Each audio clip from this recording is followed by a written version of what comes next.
Setiap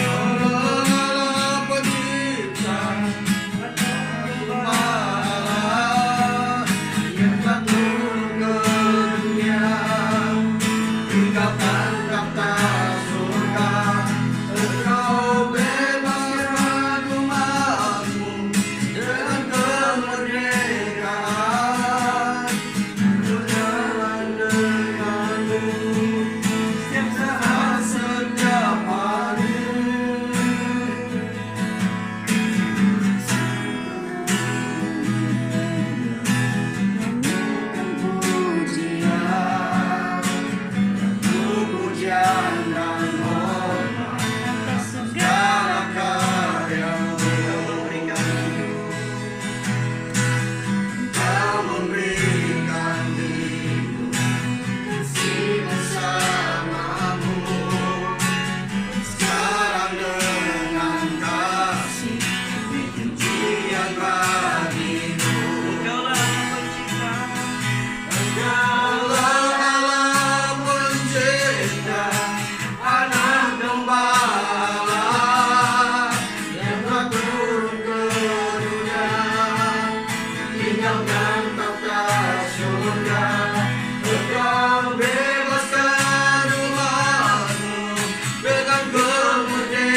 surga. Dalam nama Tuhan Yesus kami mengenal Bapa.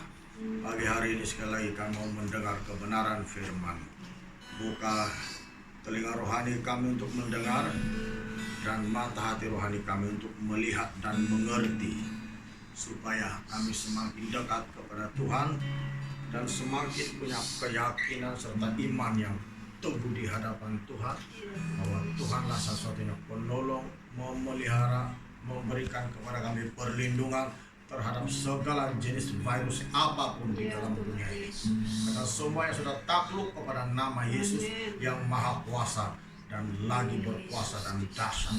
Bahkan darah Tuhan Yesus menutup bungkus seluruh umat Tuhan yang percaya dan takut akan nama Tuhan, tetap mendapat pemeliharaan dan kasih karunia daripada Tuhan. Terima kasih Tuhan. Kami siap mendengar sabda Tuhan pada pagi hari ini. Dalam nama Yesus kami berdoa mengucap syukur. Amin. Silakan duduk semua.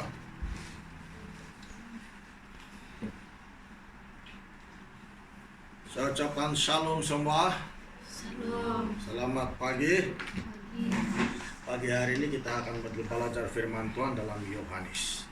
Tapi sebelumnya kita membacanya, saya akan beritahu kepada jemaat Tuhan bahwa Tuhan Yesus itu Dia mau berjalan bersama-sama dengan kita. Yesus mau supaya jemaat itu hidup sesuai dengan firman Tuhan. Tuhan Yesus mau supaya jemaat itu berjalan sesuai dengan firman Tuhan, tinggal di dalam Tuhan, supaya Yesus tinggal di dalam kita. Itulah makna Dia berjalan bersama-sama dengan Tuhan. Nah, Yesus bilang kalau kita tinggal di dalam Tuhan, maka Yesus pun tinggal di dalam diri kita. Kalau kita tidak tinggal di dalam Tuhan, Yesus pun tidak akan tinggal. Dan kalau kita tinggal di dalam Tuhan, maka hidup kita itu sebagai orang percaya, iman kita boleh berbuah, rohani kita berbuah, ya, semangat kita tetap kuat, tetap menyala-nyala, karena kita tinggal di dalam Tuhan. Mari kita baca dalam Yohanes pasal 15 ayat yang kelima. Akulah pokok anggur dan kamulah ranting-rantingnya. Barang siapa tinggal di dalam aku dan aku di dalam dia, ia berbuah banyak, sebab di luar aku kamu tidak dapat berbuat apa-apa. Apa firman Tuhan bilang? Akulah pokok anggur dan kamulah ranting-rantingnya. Kita adalah ranting-ranting Tuhan, ya. Dia bilang di sini, barang siapa tinggal di dalam aku dan aku di dalam dia, ia berbuah banyak, ya, ia berbuah banyak. Jadi kalau kita tinggal di dalam Tuhan, kita akan berbuah banyak. Kalau kita tidak tinggal di dalam Tuhan, kita tidak akan berbuah banyak. Sebab itulah jemaat Tuhan dikatakan di sini, dia bilang, barang siapa tinggal di dalam aku dan aku di dalam dia, ia berbuah banyak. Sebab di luar aku kamu tidak dapat berbuat apa-apa. Jadi Yesus mau supaya kita tinggal di dalam Tuhan dan kita tinggal di dalam Tuhan. Nah, bagaimanakah kita ketahui bahwa seseorang itu tinggal di dalam Tuhan? Bagaimana kita tahu? Seorang Kristen itu, seorang yang sudah percaya kepada Tuhan itu betul-betul tinggal di dalam Tuhan. Bagaimana kita tahu kehidupannya? Pertama adalah kehidupan seorang percaya itu bukan saja dia bertumbuh, tapi menghasilkan buah. Buah yang dimaksudkan oleh Alkitab bukanlah buah-buah seperti buah mangga, tapi buah rohani yang kelihatan dalam hidup kita, dan bukan buah daging, tapi buah rohani. Ya, mari kita lihat dalam Matius pasal yang ke-13. Matius pasal yang ke-13 ayat yang ke-23. Yang ditaburkan di tanah yang baik ialah orang yang mendengar firman itu dan mengerti, dan yang karena itu ia berbuah. Ada yang 100 kali lipat, ada yang 60 kali lipat, ada yang 30 kali lipat. Jadi orang yang berbuah itu adalah orang yang berbuah itu adalah mendengar dan mengerti firman Tuhan. Kalau tidak mendengar dan mengerti firman Tuhan, orang tidak akan berbuah. Yesus bilang, kalau kamu tinggal di dalam aku dan aku di dalam kamu, kamu akan berbuah banyak. Kenapa dia berbuah banyak? Sebab dia tinggal di dalam Tuhan, artinya dia mendengar dan mengerti firman Tuhan. Kalau tidak mengerti firman Tuhan, orang tidak akan berbuah, tidak akan bertumbuh. Imannya tidak bertumbuh dan tidak membuahkan buah-buah roh pertobatan, tidak membuahkan hasil pertobatannya sesuai dengan firman Tuhan. Sebab itulah kenapa kita perlu tinggal di dalam Tuhan, supaya kita berbuah. Jadi bagaimana kita ketahui seseorang itu hidup atau tinggal di dalam Tuhan? Kalau pertobatannya itu menghasilkan buah pertobatan sesuai dengan firman Tuhan. Kalau tidak menghasilkan pertobatan sesuai dengan firman Tuhan, memang dia tidak akan bertumbuh. Imannya tidak bertumbuh, rohaninya tidak akan meningkat, segala-galanya tidak ada pertambahan atau pertumbuhan. Maka sekalipun bertahun-tahun dia menjadi orang Kristen, puluhan tahun menjadi orang Kristen, rohaninya tetap itu juga. Masih ada perkara duniawi dan rohani. Sebab dia tidak tinggal dalam Tuhan. Ya, rohani tetap itu juga. Ya, kita baca balik dalam Matius pasal 13 ayat 23, yang ditaburkan di tanah yang baik ialah orang yang mendengar firman itu dan mengerti. Orang yang mendengar firman itu dan mengerti. Sebab itu dia berbuah. Artinya dia tinggal di dalam Tuhan. Sebab itu dia berbuah. Dan karena itu ia berbuah. Karena pada berbuah saat dia mendengar firman Tuhan itu dan mengerti. Ada yang 100 kali lipat, ada yang 60 kali lipat, ada yang 30 kali lipat. Bila dia mendengar firman Tuhan, dia mengerti. Bukan dia dengar saja, tapi tidak masuk di hati. Ada orang yang mendengar saja firman Tuhan, tapi tidak masuk di hatinya. Nah, jangan heran, imannya tidak bertumbuh, kerinduannya sembahyang tidak bertumbuh, tidak bertambah-tambah. Mau lagi-lagi kalau tidak sembahyang. Nah, ini tidak ada pertumbuhan maksudnya ini. Sebab kenapa tidak tinggal di dalam Tuhan? Yang tidak tinggal di dalam Tuhan. Orang yang tinggal dalam Tuhan, Alkitab bilang tadi dalam Yohanes pasal 15 ayat 5 kita baca tadi, bertumbuh, berbuah banyak. Jadi kalau tidak tinggal dalam Tuhan tidak akan berbuah banyak. Jadi kita lihat, pertama apa tadi? Orang yang berbuah, bertumbuh dan berbuah, orang yang mendengar firman Tuhan dan mengerti. Sehingga dia menghasilkan buah 100 kali lipat, dia bilang tadi ayat 23. Yang ditaburkan di tanah yang baik ialah orang yang mendengar firman itu dan mengerti. Dan karena itu ia berbuah, ada yang 100 kali lipat, ada yang 60 kali lipat, ada yang 30 kali lipat. Jadi dia mengerti. Nah, kalau kita mendengar firman Tuhan saja tapi kita tidak mengerti, itulah sebab kenapa banyak orang Kristen tidak bertumbuh. Imannya tidak bertumbuh, rohaninya tidak bertumbuh. Kalau orang yang rohani, kerinduannya untuk beribadah, kerinduannya baca Alkitab, kerinduannya berdoa itu ada. Karena dia mengerti. Kalau dia tidak mengerti firman Tuhan, pasti dia tidak akan buat itu. Bila dia buat itu karena dia mengerti. Hosea 4 ayat 6 bilang, umatku binasa karena tidak mengenal Tuhan, tidak mengerti. Ya, tidak mengenalkan Tuhan. Nah, itulah sebabnya orang yang mendengar firman Tuhan dan mengerti, pasti dia senantiasa berada dalam perlindungan Tuhan. Sebab hidupnya itu dia serahkan kepada Tuhan, dia berjalan sesuai dengan firman Tuhan, dan tidak mau tidak berbuat sesuatu yang tidak dikarena Tuhan.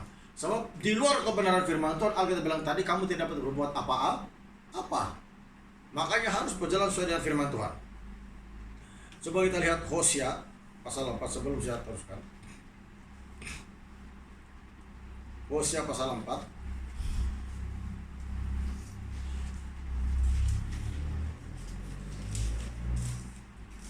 ayat 6.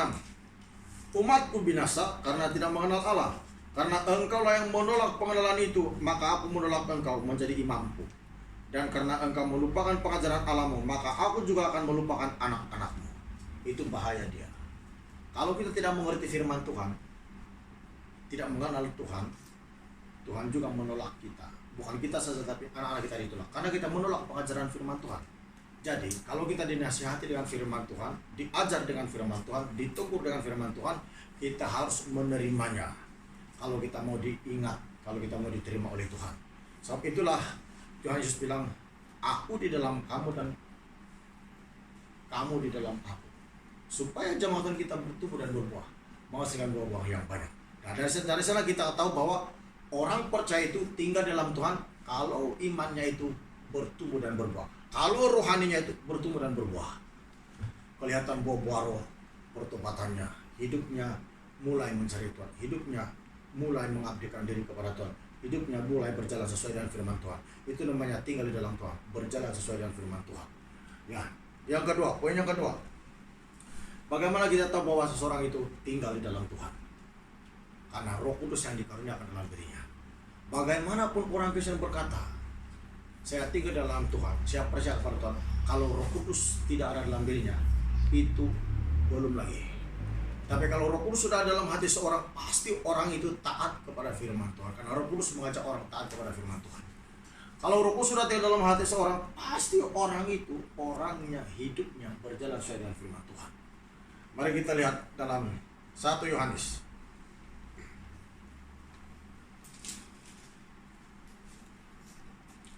1 Yohanes pasal 4 ayat 13. Demikianlah kita ketahui bahwa kita tetap berada di dalam Allah. Perhatikan, demikianlah kita ketahui bahwa kita tetap berada di dalam Allah. Artinya tinggal di dalam Tuhan. Dan Dia di dalam kita, dan Yesus itu tinggal di dalam diri kita. Ia telah mengaruniakan kita mendapat bagian dalam rohnya. Amin. Yaitu Roh Kudus. Jadi bagaimana kita tahu bahwa seorang itu tinggal dalam Tuhan? Ada roh Allah di dalam dirinya. Nah, kalau roh Allah itu sudah ada dalam diri seseorang, tidak mungkin orang itu tidak akan bertumbuh dan berbuah. Karena Roh Kudus pemberi buah. Amin. Dengar baik-baik. Kalau orang Kristen itu ada Roh Kudus dalam hatinya, tidak mungkin dia tidak akan suka beribadah. Tidak mungkin dia malas-malas sembahyang. Tidak mungkin dia lebih utamakan dunia kerja daripada Tuhan. Tidak mungkin. Dia pasti utamakan Tuhan daripada segala-galanya. Amin. Karena Roh Kudus yang di dalam hati kita itu mengajak kita lebih dekat kepada Tuhan. Sekali lagi saya baca. Dia bilang di sini 1 Yohanes 4 ayat 13, demikianlah kita ketahui bahwa kita tetap berada di dalam Allah dan Dia di dalam kita. Ia telah mengaruniakan kita mendapat bagian dalam rohnya. Artinya ada roh Allah, Tuhan telah mengaruniakan kepada kita rohnya itu. Artinya Roh Kudus itu tinggal di dalam hati kita. Jadi orang-orang Kristen yang percaya kepada Tuhan, ada roh Allah yang dikaruniakan Tuhan kepada kita masing-masing. Dan itu tandanya orang itu berjalan atau tinggal di dalam Tuhan. Karena Roh Kudus itu pemberi buah. Saya katakan tadi Roh Kudus pemberi buah. Galatia pasal 5. Galatia pasal 5 ayat yang ke-22. Tetapi buah roh ialah, apa dia bilang buah roh ialah, jadi Roh Kudus itu pemberi buah pertobatan kita. Tanpa Roh Kudus yang tinggal dalam hati orang tidak akan bertumbuh dan berbuah dalam hal pengenalannya akan Tuhan dan dalam hal pengiringannya kepada Tuhan, dalam hal imannya kepada Tuhan dan segala macam hal-hal yang berkenan kepada Tuhan. Tidak akan berubah, tidak akan bertumbuh. Karena Roh Kudus itu pemberi buah. Ya, pemberi buah. Dulu kita jahat, bila sudah bertobat tidak sudah. Jadi ada buah. Dulu kita luki sebelum bertobat, sudah bertobat tidak sudah. Artinya ada buah. Itu buah roh. Mari kita bacalah. Galatia pasal 5 ayat 22. Tetapi buah roh ialah kasih. Nah, itu buah roh itu kasih. Dulu tidak ada kasih, sekarang ada kasih sudah. Sukacita, ada gembira. Dengan sebenarnya bergembira dalam Tuhan. Damai sejahtera, suka berdamai, tidak suka gaduh, tidak suka bertengkar. Kesabaran, ada kesabarannya. Ya, kemurahan, murah hati. Kemurahan yang bilang murah hati. Tidak luki-luki, tidak kodokut sudah. Kalau kita orang Kristen, tidak tinggal di dalam Tuhan, roh kodokut itu pasti ada. Tapi bila sudah bertobat, roh kodokut itu hilang. Maka yang ada kemurahan hati. Dan itu kan buah roh, amin. Itu kan buah roh. Nah, itu tanda orang Kristen yang berjalan dalam kebenaran firman Tuhan. Ada buah roh, ada pekerjaan Roh Kudus dalam hatinya, ada roh Allah dalam hatinya. Roh Kudus mengajaknya melakukan sesuai dengan firman Tuhan. Roh Kudus memimpin pengertiannya hidup sesuai dengan firman Tuhan. Roh Kudus mengajarnya bagaimana mendekatkan diri kepada Tuhan, bagaimana supaya taat kepada firman Tuhan, dan mengingatkannya supaya firman Tuhan itu harus menjadi dasar kehidupannya sehari-harian. Bukan sekedar tahu saja, bukan sekedar Kristen saja, tapi Roh Kudus mengingatkan kepada kita bahwa firman Tuhan itu adalah sumber kekuatan dan pelita bagi hidup kita. Amin. Kalau tidak Roh Kudus, macam mana kita berjalan dalam dunia? Pasti kita berjalan dalam kegelapan. Tapi dengan adanya Roh Kudus, dengan adanya Yesus yang tinggal dalam hati kita, pasti kita berjalan sesuai dengan firman Tuhan. Sebab itulah saya katakan tadi, tetapi buah roh ialah kasih, sukacita, damai sejahtera, kesabaran, kemurahan, kebaikan, kesetiaan. Setia. Banyak orang tidak setia kan? Tidak setia kepada firman Tuhan, tidak setia memberi kepada Tuhan. Mana Roh Kudus? Itulah. Jangan buat alasan, jangan banyak pakai pikiran. Pikiran Anda tidak akan berhasil.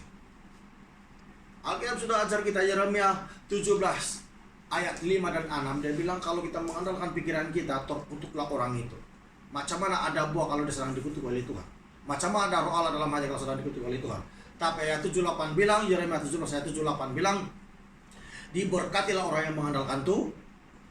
Nah, mau diberkati harus ingat itu firman Tuhan. Siapa yang boleh mengingatkan kita itu firman Tuhan? Hanya Roh Kudus saja. Tanpa Roh Kudus tidak dapat. Bila kita sudah sibuk kerja begini, banyak kita berjalan begini, kita lupa sudah firman Tuhan kan? Sampai kita lupa sudah ibadah, lupa sudah mentaati firman Tuhan. Bila kita kali-kali bersama-sama karena cuci pikiran hati kita, kita masih ingat lagi. Bila sudah mengasingkan diri, kita lupa sudah macam mana sudah pikiran kita. Di mana Roh Kudus? Apa tanda orang itu hidup dalam kebenaran firman Tuhan? Kalau Roh Kudus tinggal di dalam hati, kita sudah baca 1 Yohanes 4 ayat 13 tadi. Kalau Roh Kudus yang dikaruniakan Tuhan kepada kita itu ada dalam diri kita, itu tandanya kita di dalam Tuhan dan Tuhan di dalam diri kita, yaitu Roh Kudus yang dikaruniakan Tuhan kepada kita. Hanya Roh Kudus itu ada dalam hati orang percaya. Bagaimana kita tahu bahwa seseorang itu berjalan sesuai dengan firman Tuhan, tinggal di dalam Tuhan?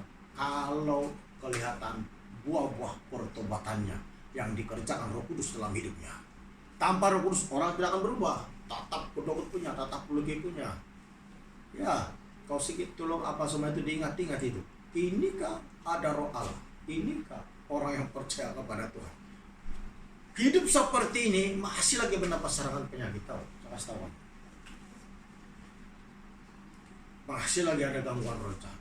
Dan kalau kita tidak mau itu harus Roh Kudus itu betul-betul tinggal dalam hati kita.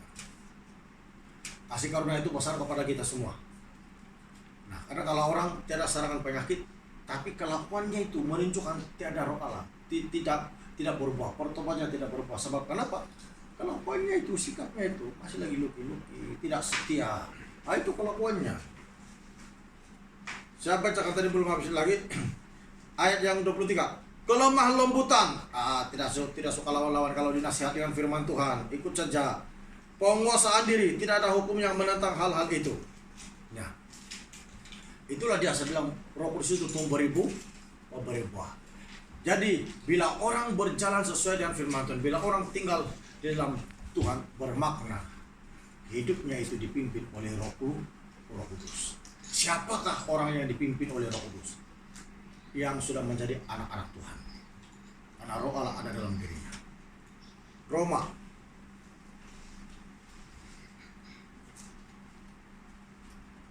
Roma pasal 8.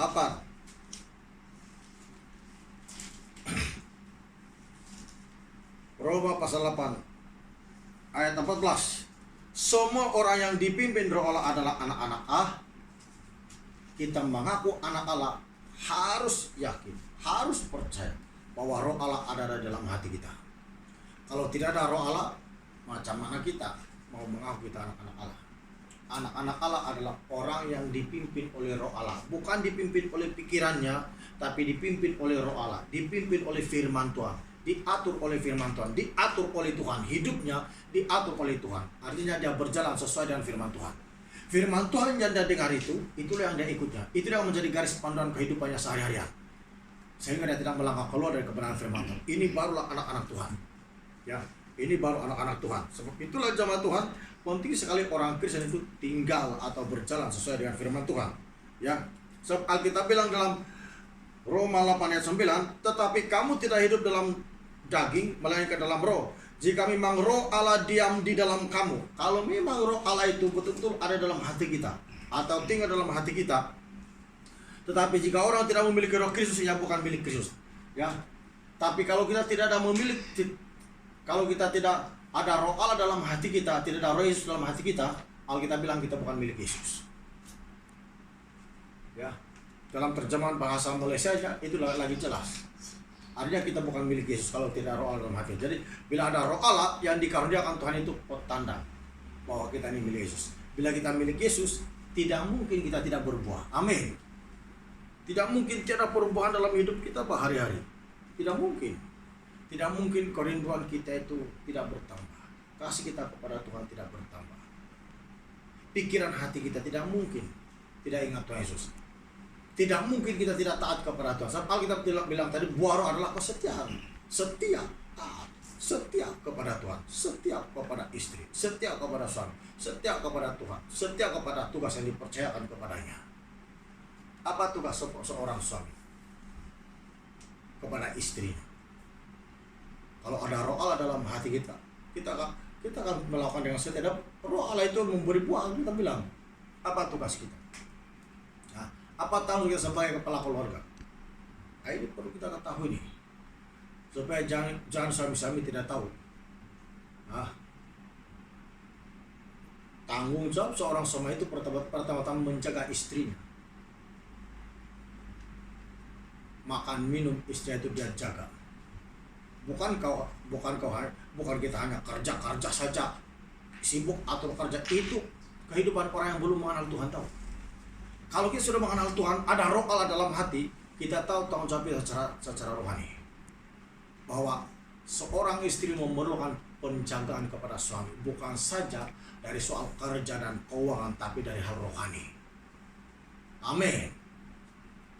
Dan itu Yesus cakap. Alkitab bilang, suami itu kepala keluarga, kepala untuk mengajak istri hidup sesuai dengan firman Tuhan, bukan kepala untuk membawa istri keluar dari Tuhan, tidak.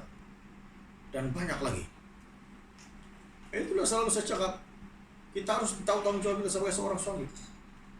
Ya, coba Anda pikir, kalau Anda kasih tinggal istri Anda di rumah, katakan sampai jam malam baru Anda balik. Kalau Anda tinggal di rumah lain dan istri Anda satu orang saja, tiba-tiba ada masalah, itu menunjukkan Anda tidak bertanggung jawab. Macam mana orang percaya dengan Anda kalau begitu tidak bertanggung jawab? Bukan lagi Tuhan, baru secara dunia pun Anda sudah menunjukkan sikap Anda tidak bertanggung jawab. So, Anda lakukan pekerjaan menurut daging dan kemauan Anda sendiri, bukan berdasarkan firman Tuhan. Ya, tidak bertanggung jawab. Macam mana Tuhan mempercayai Anda hal rohani kalau itu pun Anda tidak bertanggung jawab? Di mana Roh Kudus? Yesus bilang, kalau kamu tinggal di dalam aku di dalam kamu. Nah,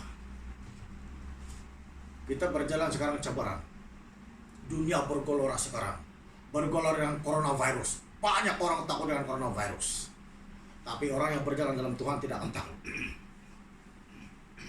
Orang yang hidup dalam persekutuan dengan Tuhan tidak akan takut. Orang yang hidup dalam mengalami hadirat Tuhan tidak akan takut.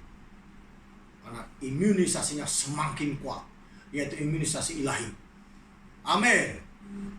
Haleluya. Makanya sekarang anak-anak Tuhan, kita sebagai orang percaya harus lagi bersungguh-sungguh, bersemangat. Ya. Kita anak-anak Tuhan, ada roh Allah dalam hati kita. Alkitab bilang, kalau kita memang sudah menjadi milik Yesus, kita telah sudah menyalibkan segala hawa nafsu dan keinginan daging. Semua perkara-perkara yang kita buat itu, yang bukan dari Tuhan itu hawa nafsu, keinginan kita macam-macam itu bukan dari Tuhan. Kita sudah salibkan. Hanya bila kita sudah salibkan, maksudnya walaupun itu ada tarikan, kita tidak mau buat, kita utamakan Tuhan juga.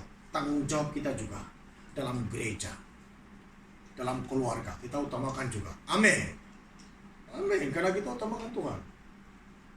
Kita tidak lihatkah sekarang bahwa seluruh dunia, semua kekayaan mereka yang ada tidak menjamin kehidupan dan keselamatan. Berapa banyak sudah dokter yang pakar dengan berobatan mati karena coronavirus. Tidak menjamin. Tapi Yesus bilang kalau kita dekat kepada Tuhan, Alkitab bilang kalau kita percaya kepada Tuhan, Tuhan akan menjaga, karena darah Yesus ada dalam setiap kehidupan kita. Amin. Jadilah orang Kristen yang bertanggung jawab. Jangan tidak bertanggung jawab. Banyak orang Kristen tidak bertanggung jawab.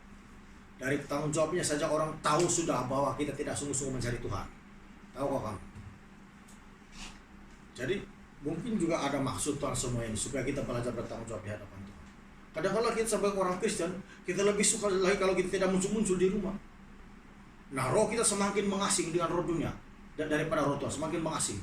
Karena kita kurang persekutuan dengan Tuhan dan saudara seiman. Itulah sebabnya kenapa Tuhan suruh kita bersekutu. Kenapa Tuhan suruh kita berdoa? Supaya kita jangan meninggalkan Tuhan, supaya kita jangan kehilangan persekutuan dengan Tuhan.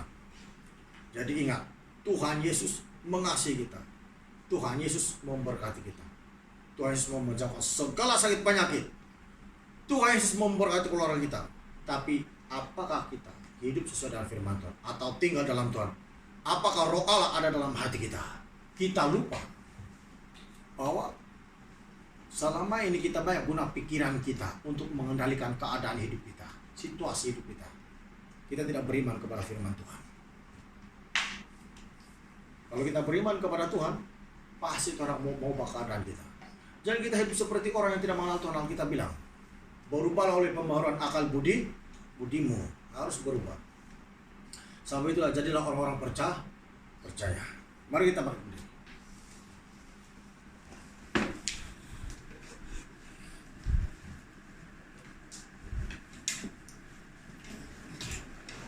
Mari kita berdiri. Pujian penyembah. Kami naikkan syukur.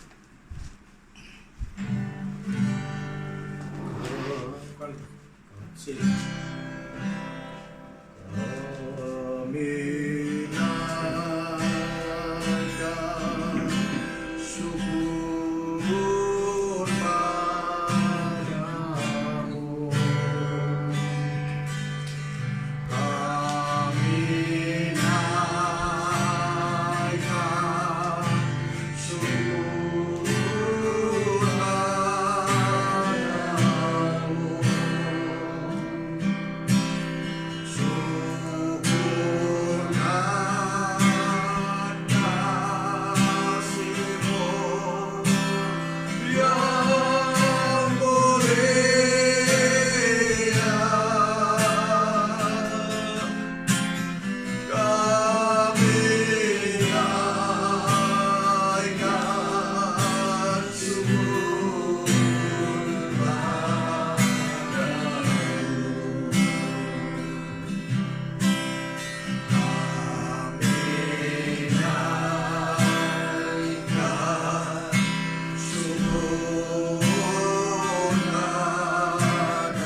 Kami